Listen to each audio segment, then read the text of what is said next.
சின்னாளப்பட்டி நகரில் ஒரு நீண்ட இடைவெளிக்கு பின்னாலே ஏறத்தாழ ஒரு 15 ஆண்டுகள் ஆகும் என்று நினைக்கின்றேன். மீண்டும் இந்த மேடையிலே அமர்ந்து உங்களை எல்லாம் சந்திக்கக்கூடிய ஒரு அரிய வாய்ப்பினை தந்திருக்கிறார் நம்முடைய மாவட்ட தலைவர். 60 வயது ஆகின்ற இளைஞர், அவ்வளவுதான். அப்படிப்பட்ட இந்த சிறப்பான கூட்டம் ஒரு வரலாற்று திருப்பமான ஒரு திறந்த வெளி மாநாட்டை ஒட்டிய நிகழ்வாகும்.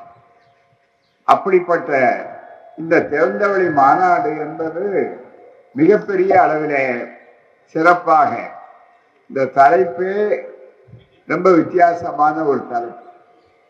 எதிர்நீச்சலில் வென்ற பெரியார் 80ஆம் ஆண்டு திறந்தவெளி மாநாடு. தந்தை பெரியார் எப்படியெல்லாம் இந்த 100 ஆண்டான சுயமரியாதை இயக்கத்தை சந்தித்தார், உருவாக்கினார், எதிர்ப்புகளை சந்தித்தார், எப்படி இந்த இயக்கம் இன்றைக்கு ஆழமாக வேரூன்றி இருக்கிறது, அது சமூக இயக்கமாக நீதி கட்சியாக தொடங்கி அது பார்ப்பன அல்லாதார் இயக்கம் என்ற உரிமைகளுக்கு என்று ஆகி அந்த இயக்கத்தை அரசியலிலே தோற்கடிக்கலாம் என்று பார்ப்பவர்கள் முயற்சி செய்து அதில் ஒரு குறிப்பிட்ட அளவுக்கு வெற்றி பெற்றார். தேர்தலில் ஒரு இயக்கம் தோற்றதுனாலேயே அந்த இயக்கம் அழிந்து விடாது என்பதை முதலில் மனதில் எல்லோரும் தெளிவாக பதிவு வைத்துக் கொள்ள வேண்டும். அது தேர்தல் முடிவு. தேர்தல் என்பது ஒரு சூதாட்டம் மாதிரி, ஒரு சாதாரணமான விஷயம் அல்ல, மிக முக்கியமாக. ஆகவே தேர்தலில் முடிஞ்ச உடனே பல பேர் நினைச்சாங்க இதோட முடியுதுன்னு. காங்கிரஸ் சத்தியமூர்த்தி போன்ற பார்ப்பனர்கள் சொன்னார்கள். ஒன்று சமூகத்துறை, அதுதான் திராவிடர் கழகம், சுயமரியாதை இயக்கம். அந்த சுயமரியாதை இயக்கம் தொடங்கி 100 ஆண்டு. அரசியலில எந்த இயக்கத்தை எந்த கொள்கையை தொடங்கினார்களோ அவர்களையெல்லாம் நாம தோற்கடித்து விட்டோம் என்று ஆரியம் கொக்கரித்த நேரத்திலே மிகப்பெரிய அளவிற்கு இல்லை, மீண்டும் வருவோம், மீண்டும் எழுவோம், மீண்டும் மிகப்பெரிய திருப்பத்தை உருவாக்குவோம் என்று சொல்லக்கூடிய வரலாறு தான் சுயமரியாதை இயக்கமும் அந்த நீதி கட்சியினுடைய தொடர்ச்சியும் சேர்ந்து சேலத்தில் 1944 திராவிடர் கழகமாக மாறியது. 1949 அதனுடைய அரசியல் பிரிவு தான் திராவிட முன்னேற்ற கழகம். இது வரலாறு தெளிவாக தெரிந்து கொள்ள வேண்டும். அப்படிப்பட்ட ஒரு சிறப்பான இயக்கம். அந்த இயக்கம் என்றைக்கும் தோற்று போகாது.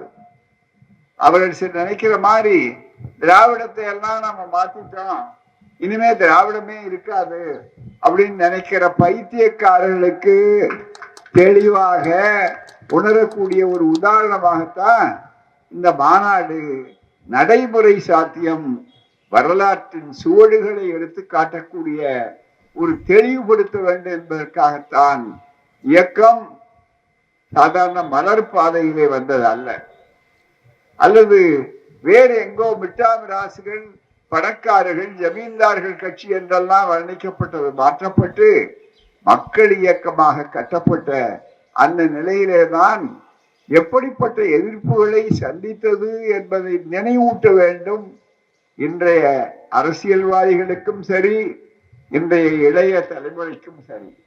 அதற்காகத்தான் இது முதல்ல விசித்திரமான இந்த தலைப்பு, எதிர்நீச்சலில் வென்ற பெரியார் 80வது ஆண்டு விழா.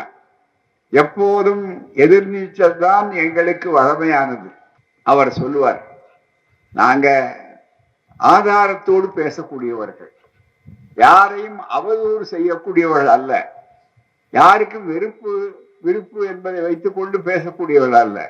நம்முடைய சமுதாயம், மக்கள் ஒருங்கிணைந்திருக்க வேண்டும். மானிடம் ஒன்றுபட்டு இருக்க வேண்டும். இப்படி ஒரு பரந்த நோக்கத்தோடு தான் சுயமரியாதை இயக்கம் துவக்கப்பட்டது. நசுக்கப்பட்ட மக்களுடைய உரிமைகள், கல்வி, உத்தியோக உரிமைகளுக்காகத்தான் நீதி கட்சி துவக்கப்பட்டது. நீதி கட்சியும் சுயமரியாதை இயக்கமும் இணைந்ததுதான் சேலத்தில் 44 திராவிடர் கழகமாக மாறியது.